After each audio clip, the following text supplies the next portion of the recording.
In the gritty streets of the south side of Chicago, early 1940s and early 1950s, a legend arose. A black man by the name of Theodore Teddy Roe. He was the kingpin of the underground gambling gang, and his empire buzzed with an electric energy that lit up the city's darkest corners. But it wasn't just his criminal hustle that had folks talking.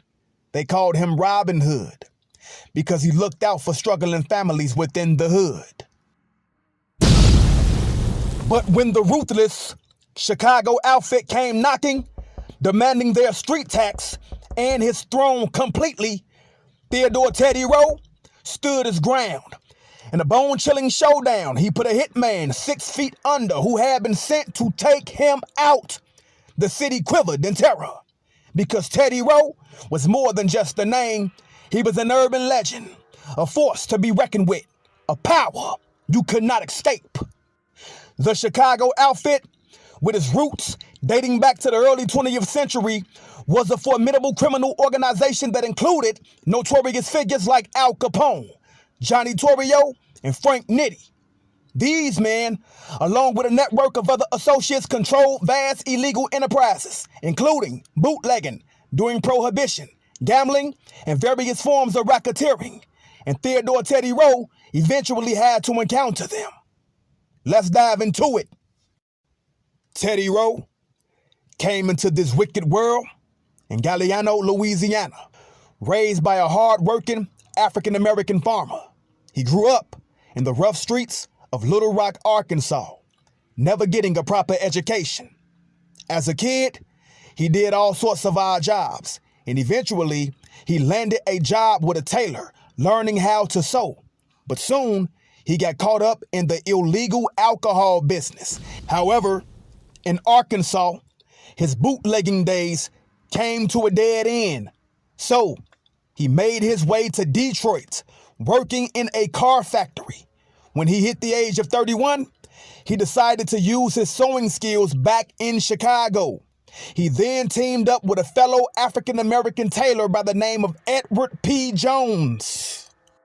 Now, Edward P. Jones started running a shady numbers game, and Roe became his go-to guy for selling lottery tickets.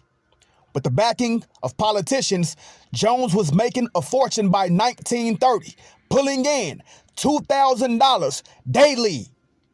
By 1938, that number skyrocketed to a staggering $10,000 a day, and Teddy Roe wanted a piece of that action. But as time proceeded, Edward P. Jones found himself in prison, and as they say, too much success attracts trouble. While doing time in prison, Jones ran his mouth and spilled the beans to Sam Giancana, a tough mob guy, about the huge profits they were making in poor African-American neighborhoods. When Giancana got out of prison, he got the green light from the boss to squeeze every numbers runner on the city's south side of Chicago. The Jones Roe operation was already rolling in dough, ranking in over $25 million each year by 1946. Giancana's crew wasn't playing nice. They kidnapped Edward P. Jones and demanded a fat ransom plus control of their gambling empire completely. Theodore Teddy Roe coughed up the cash, but Edward Jones refused to hand over his business to the mob guy and fled to Mexico, leaving Roe to rule their wicked empire, a throne forged in the heart of Chicago's criminal jungle. But in the high-stakes world of the Chicago outfit, which consisted of none other than Al Capone, the fearless capo, Sam Giancana hatched a daring plan to seize control of the Southside's lucrative gambling operations.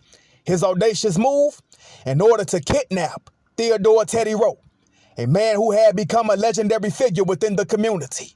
But on that fateful day, June 19, 1951, Roe turned the tables, transforming a kidnapping attempt into a deadly showdown.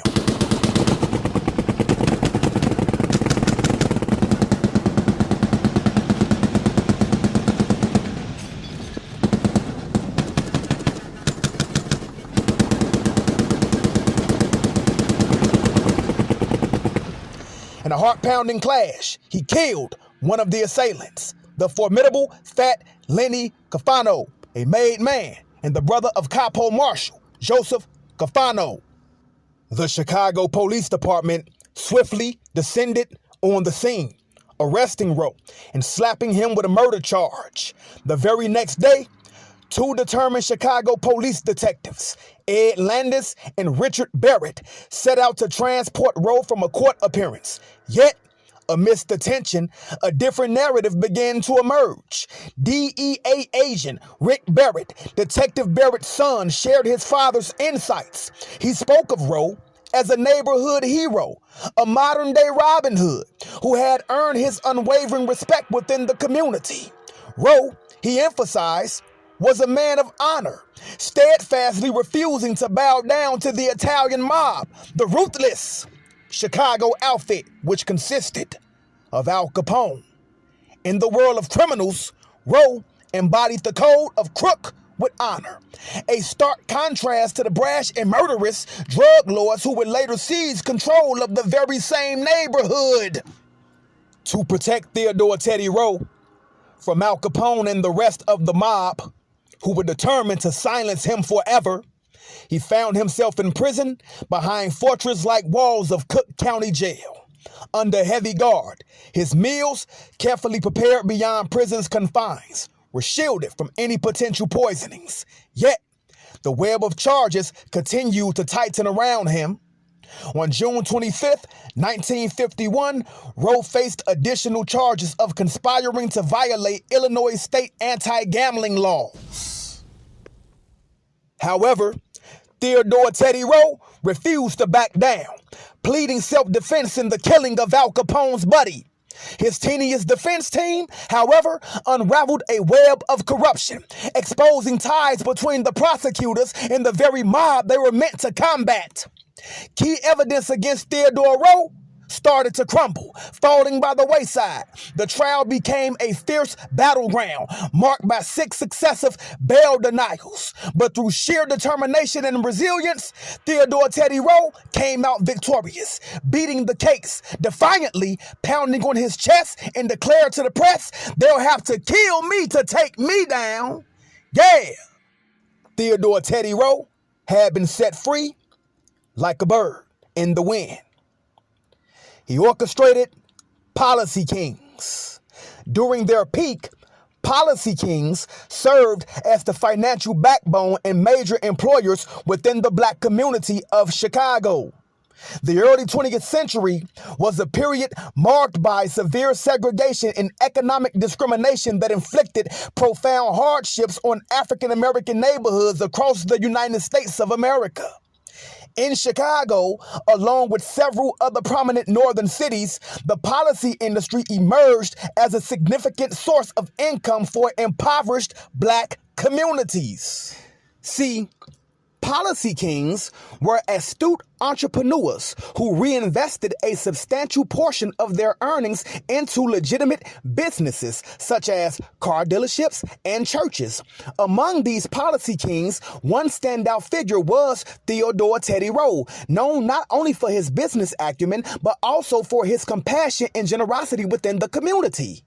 See, Theodore Teddy Roe's legacy extends beyond his ability to run a successful policy operation. He exhibited a genuine concern for the welfare of his community. One remarkable example of his compassion was his practice of covering hospital bills for newborns and the funeral expenses for the deceased, alleviating some of the financial burdens faced by struggling families. In one incident, an elderly woman came to Theodore Teddy Roe with a grievance. She had played the numbers game with one of the less reputable gangster run-wheels in town, yet they had failed to pay her.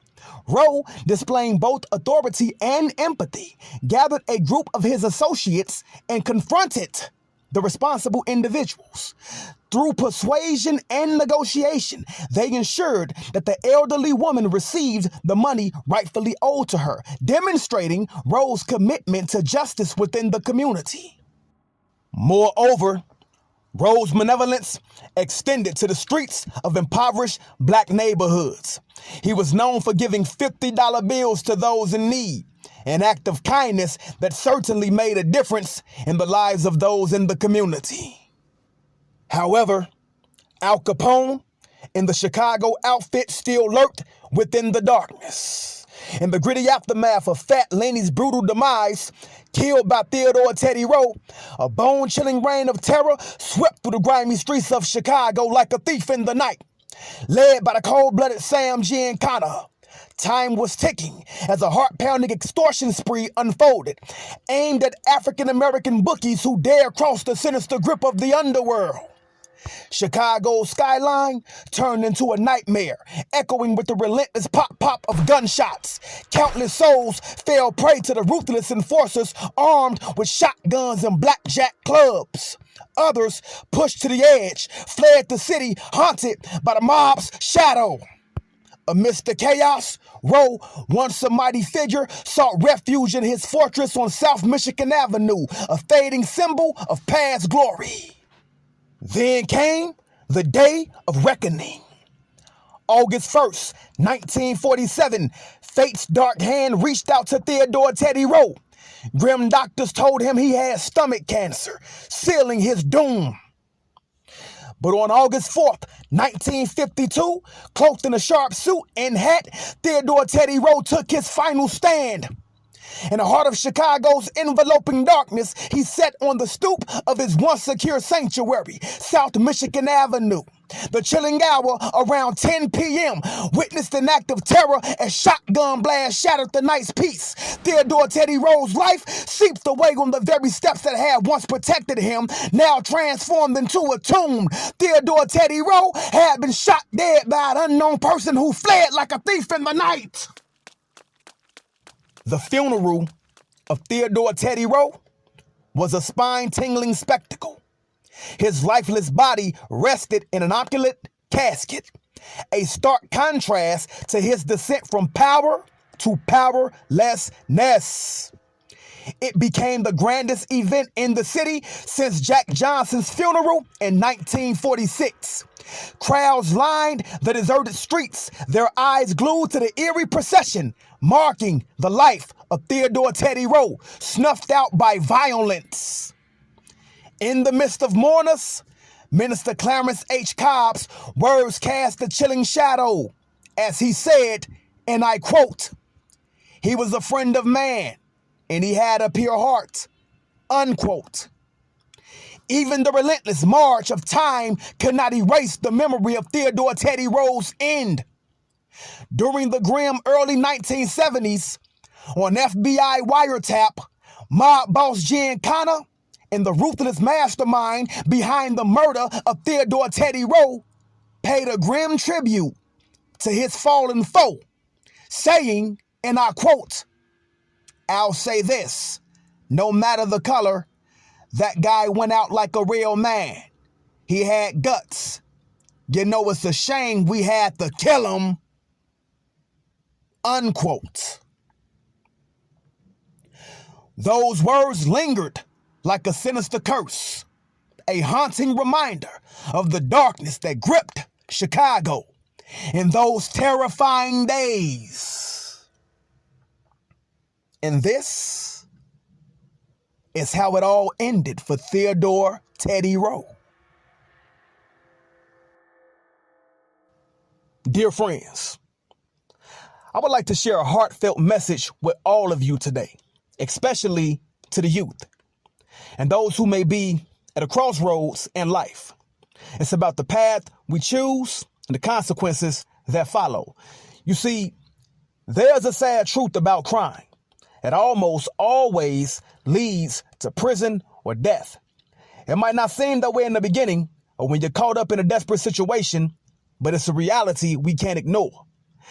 Let me illustrate this with the story of Theodore Teddy Roe. Now, Teddy Roe was not a vicious killer like Al Capone and the Chicago outfit, but still, he chose a life of crime to make ends meet.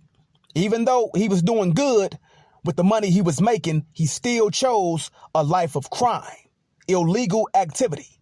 See, he thought he had no other options, possibly. Just like many of us do today. But when you decide to do illegal things to get money, you open the door to the devil.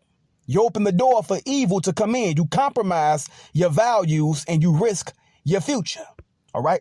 Now, the Holy Bible warns us in Proverbs 13:11, dishonest money dwindles away.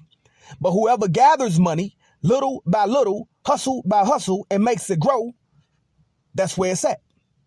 This verse reminds us that ill-gotten gains will eventually slip through our fingers, leaving us with nothing but regret. So, to the youth and anyone facing tough choices, I implore you, crime may seem tempting, but it only leads to death and or prison in the long run. I tell you today, choose righteousness, not evil.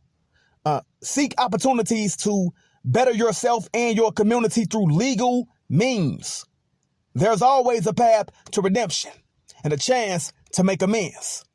Let us pray together for strength and wisdom to make the right choices in life. It may be easier said than done, but it can be done. Till next time, peace.